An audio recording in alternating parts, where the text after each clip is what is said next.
आज के दाबी জানাতে হবে কেন आज के रिक्शा श्रमिक ভ্যান চালক অটো রিকশা চালক যাদের পরিবার যাদের সহকর্মীরা জীবন উৎসর্গ করেছেন আহত হয়ে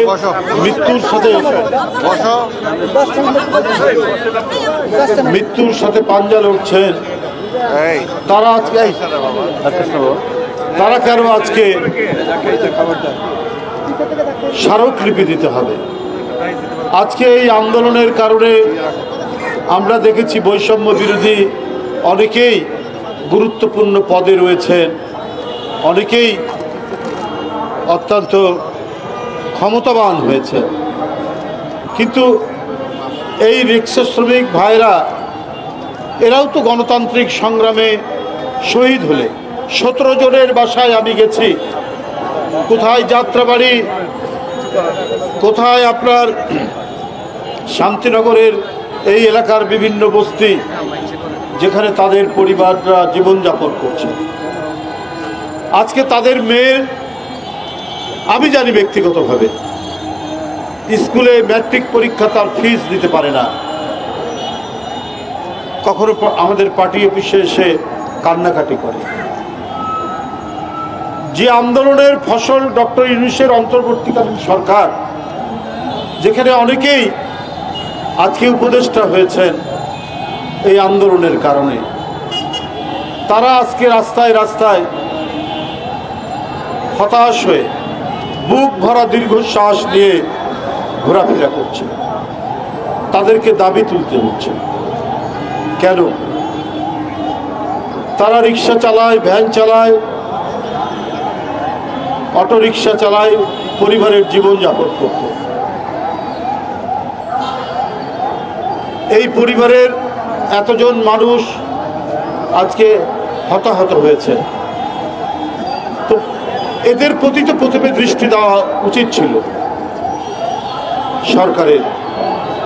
সরকার অনেক কাজের কথা বলছেন, অনেক কর্মসূচির কথা বলছেন, তো প্রথম কর্মসূচি তো হওয়া উচিত ছিল জীবন উৎসর্গকারী এই রিক্সা শ্রমিক ভাইদের এবং আহত যারা আছেন তাদের পুনর্বাসন করা, জীবন উৎসর্গকারী রিক্সা শ্রমিকদের পরিবারদের পুনর্বাসন করা, তাদেরকে ক্ষতিপূরণ দেওয়া। এইটার জন্য যে একটা ব্যাপক উদ্যোগ আমরা দেখিনি। আমরা খবরের কাগজ খুললেই রাজনৈতিক দল গঠনের কথা শুনছি, কে সভাপতি হবেন, কে সাধারণ সম্পাদক হবেন, এক মহা উৎসব শুরু হয়েছে। কিন্তু যাদের রক্তের উপর দাঁড়িয়ে এই সরকার, যাদের রক্তের উপর দাঁড়িয়ে আজকে ক্ষমতার মস্তকে যারা আছেন, তারা তো গণতান্ত্রিক শক্তির সমর্থিত। তারা কেন চোখ ঘুরিয়ে রেখেছেন অন্যদিকে? তারা কেন আজকে অন্যান্য বিষয় নিয়ে ব্যতিব্যস্ত? আজকে 5-6 মাস হতে চলল, এই 5-6 মাসের মধ্যে এদের পুনর্বাসনের জন্য সরকারের একটা বড় ধরনের তাগিদ, একটা ড্রাইভ আমরা কেন দেখলাম না? কেন আজকে তারা আর্তনাদ করছে? কেন তাদের পরিবারে যারা আজকে স্কুল কলেজে পড়ে তারা বেতন দিতে পারে না? কেন তারা আজকে ফিরে যাচ্ছে সেই নিরন্ন দুঃখের গ্রামে? কেন আজকে তারা হাহাকার করবে? কেন তাদের জন্য আজকে রাস্তায় দাঁড়িয়ে সরকারের কাছে আমাদের দাবি তুলতে হচ্ছে? এই কেনর উত্তর কি এই সরকার দিতে পারবেন? সরকার প্রধান বললেন ছাত্ররা দল করতেই পারে, গণতান্ত্রিক, আমরা যদি মূল্যবোধে বিশ্বাস করি, গণতান্ত্রিক কালচারে বিশ্বাস করি, করতে পারে। কিন্তু যাদের রক্তের উপর দাঁড়িয়ে আপনারা এই কথাগুলো বলছেন, তারা তো সেই রক্তের ঋণ যে পরিশোধ করা উচিত, সেই ঋণ তো পরিশোধ করছেন। বরং উল্টে নানা ধরনের অভিযোগ, নানা ধরনের তীর ছোড়া হচ্ছে আমাদের দিকে। বন্ধুরা, এগুলো আমরা অনেকেই বুঝতে পারি, অনেকেই বুঝি কেন, কোথায়, কারা টার্গেট করে আছেন বিএনপিকে। একটা নিরন্তর আন্দোলন সংগ্রাম তো একদিনে হয়নি, জুলাই আগস্ট মাসে হয়নি। জুলাই আগস্ট মাসে এটা পরিণতি লাভ করেছে, কিন্তু শুরু হয়েছে তো একেবারে 2007 সাল থেকে, মঈনুদ্দিন ফখরুদ্দিনের সময় থেকে। এর মাঝখানে জীবন দেয়নি অনেকেই। তাহলে ইলিয়াস আলী কোথায়? তাহলে এই খিলক্ষেতের জনির তার প্রতি ঈদে গিয়ে আমাদের কেন তার কবরের সামনে আমাদেরকে মোনাজাত করতে হয়? 2-3টা নাম বললাম, চৌধুরী আলম, আপনার সাইফুল ইসলাম হিরু, আরো কত কি। তো এই যে নিরন্তর সংগ্রামের মধ্যে দিয়ে জুলাই আগস্ট সবাই নেমেছেন, যারা নেমেছেন ছাত্ররা নেতৃত্ব দিয়েছেন, তাদের প্রতি আমাদের শ্রদ্ধা রেখেও আমরা এইটুক বলি যে এই যে আরো অন্যরা যে নেমেছেন জনতার মধ্যে থেকে, পেশাজীবী শ্রমিকরা, যাদের একদিন রিক্সা যদি চালাতে না পারেন তাহলে তার পেটে ভাত হবে না, তার পরিবারের ছেলে মেয়ে স্ত্রী, তাদের আত্মদানকে এত ছোট করে দেখছেন কেন? সেইটার জন্য তো কর্তব্য ছিল আরো বেশি। কই সরকারের দিক থেকে তো যে পরিবারগুলোতে এই রিক্সা শ্রমিক ভাই, ভ্যান চালক ভাইরা মারা গেছেন, আপনারা কি তাদের তালিকা করে তাদের কিভাবে পুনর্বাসন করা যায় সরকারের দিক থেকে তো আমরা এখনো কাউকে আসতে দেখলাম না। তাহলে ক্ষমতার ভাগাভাগি, রাজনৈতিক দল বিএনপি কে নানা ধরনের অভিযোগের মধ্যে আক্রান্ত করা, এইটা তো আমরা প্রতিনিয়ত দেখছি। জামাতে ইসলামের ছাত্র সংগঠন ছাত্রদলকে বলে যে আমরা ছাত্রদলের মধ্যে নিষিদ্ধ ছাত্রলীগের প্রতিচ্ছবি দেখছি। ভাই, কে কখন নিষিদ্ধ হয় আমরা জানি না। এখন ছাত্রলীগ নিষিদ্ধ কিনা আমরা জানি না। ছাত্র শিবিরকেও নিষিদ্ধ হতে দেখেছি এক সময়। কিন্তু আমরা যে এটাও জানি, ছাত্র শিবিরের অনেক এখন যারা নেতা, তারা ছাত্রলীগের মধ্যে অবস্থান করে ছাত্রলীগের অনেক পদ পদবি পেয়েছেন। অনেকে ছাত্র শিবিরকে বলে গুপ্ত ছাত্রলীগ। এর উত্তর কি করে দেবেন? এর তো অনেক প্রমাণ, অনেক নাম, অনেক তালিকা আমাদের কাছে আছে।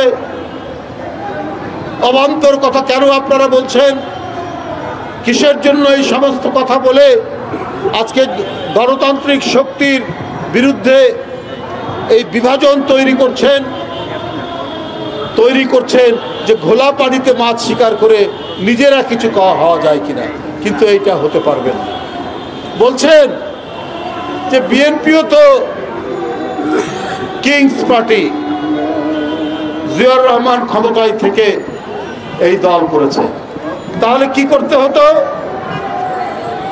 জিয়াউর রহমান ক্ষমতাসীন হয়ে আবার বাকশাল তৈরি করতে হতো, আওয়ামী লীগকে ডেকে আনতে হতো।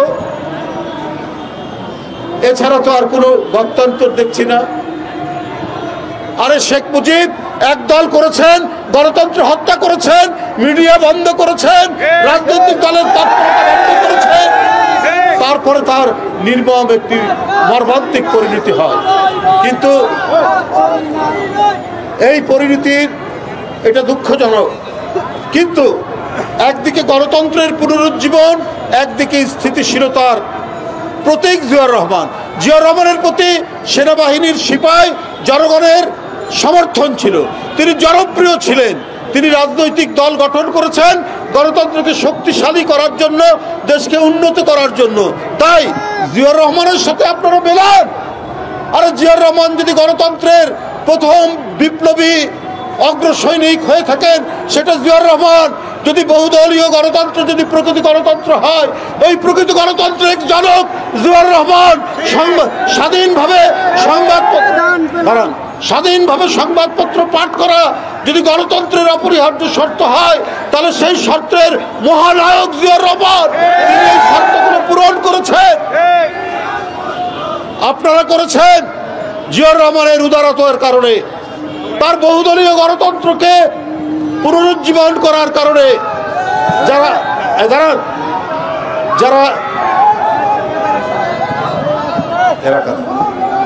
বন্ধুরা আমার, তার উদারতার কারণে যারা ৭১-এর পরবর্তী পর্যায়ে নিষিদ্ধ ছিলেন তারা রাজনীতি করার সুযোগ পেয়েছে। আর আমরা দেখেছি এই রাজনৈতিক দলটি যখনই সুযোগ পেয়েছে বিএনপিকে পেছন থেকে ছুরিকাঘাত করার চেষ্টা করেছে। এটা আমরা প্রতিনিয়ত প্রতি সময় আমরা দেখেছি।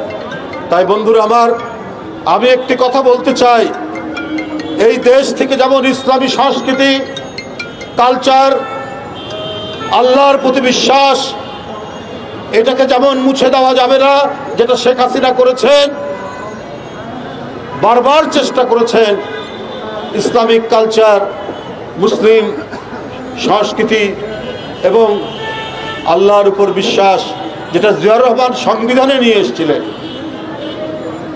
শেখ হাসিনা চেষ্টা করেছেন নানাভাবেই এটা মুছে ফেলা। আবার এটাও মনে রাখতে হবে, আজকে কয়দিন আগে দেখলাম আমাদের দেশের, এটা মনে রাখতে হবে, আমাদের দেশের জাতীয় সংস্কৃতির নানা অঙ্গ আছে, নানা বৈশিষ্ট্য আছে, ওটাকেও মুছে ফেলা যাবে না। কেন চট্টগ্রামে বসন্ত বরণকে নিষিদ্ধ করা হয়েছে? কার নির্দেশে হয়েছে? কেন নাটক বন্ধ করে দেওয়া হয়েছে চট্টগ্রামে? এটা কারো করছে? আমাদের মাটি হচ্ছে প্রত্যেকটি ধর্মের সমন্বয়ের মাটি, সবাই তার মত প্রকাশ করবেন, প্রত্যেকটি ধর্ম সম্প্রদায় তার ধর্মের চর্চা করবেন। এই কারণে এখানকার মাটি সর্বধর্ম মত সমন্বয়ের মত, এবং আমাদের হাজার বছরের যে সংস্কৃতি, সেটাকেও আপনি মুছে ফেলতে পারবেন না, যেটা এখন কেউ কেউ চেষ্টা করছে। বসন্ত বরণ হতে দেবে না, বিভিন্ন সাংস্কৃতিক অনুষ্ঠান হতে দেবে না, নানা কথা বলে এটাও চলবে না। বন্ধুরা আমার, এইটা খুব পরিকল্পিতভাবে করার চেষ্টা করেছে, হয়নি। যেমন 52 সালে আমাদের বিশ্ববিদ্যালয়ের ছেলেরা আত্মদান করেছে তার মাতৃভাষাকে রক্ষা করার জন্য, ওইটা একটা ছিল সাংস্কৃতিক সংগ্রাম। পাকিস্তানিরা চেষ্টা করেছে উর্দুকে চাপানোর জন্য, এদেশের মানুষ কিন্তু ওটা মানেনি। আমাদের এই দেশের মাটি থেকেই আমরা যেসব উৎসব করি, আমরা যেসব আমাদের সংস্কৃতির অঙ্গ, সেটাকেও মুছে ফেলতে পারবে না কেউ যদি পরিকল্পিতভাবে কোনো এজেন্ডা নিয়ে কাজ করে। বন্ধুরা আমার, আজকে শ্রমজীবী মানুষের যে এখানে যে সমাবেশ ঘটেছে, আজকে যারা ভুক্তভোগী, আজকে যাদের সহকর্মীরা আত্মদান করেছেন, আজকে যাদের পরিবার একবেলা কোনো রকম খেয়ে জীবন ধারণ করছে, তাদের পুনর্বাসনের জন্য এই রিক্সা শ্রমিক, ভ্যান চালক, অটোরিকশা চালকদের সমন্বয়ের আজকে তাদের এই প্রতিবাদ সভার সাফল্য কামনা করছি, এবং প্রধান উপদেষ্টা কার্যালয়ের দিকে তাদের যে অভিযাত্রা, তাদের যে স্মারকলিপি পেশের অভিযাত্রা, এটা সাফল্যমণ্ডিত হবে, শান্তিপূর্ণ এবং সুশৃঙ্খলভাবে তারা গিয়ে তারা স্মারকলিপি অর্পণ করবেন প্রধান উপদেষ্টার কার্যালয়ে। গণপ্রজাতন্ত্রী বাংলাদেশ সরকারের প্রধান উপদেষ্টার কাছে গিয়ে এই শ্রমজীবী মানুষ সবাই লাইন করে আপনারা গিয়ে তাদের কাছে আপনাদের স্মারকলিপি পেশ করবেন, এই বলে আমি আমার বক্তব্য শেষ করছি। এবং আজকের এই স্মারকলিপি প্রদান অনুষ্ঠানের এই যে মিছিলের প্রাক্কালের এই সমাবেশ থেকে তাদের এই যে মিছিল কি বলে প্রধান উপদেষ্টা অভিমুখে যে যাত্রা, আমি তার শুভ উদ্বোধন ঘোষণা করছি।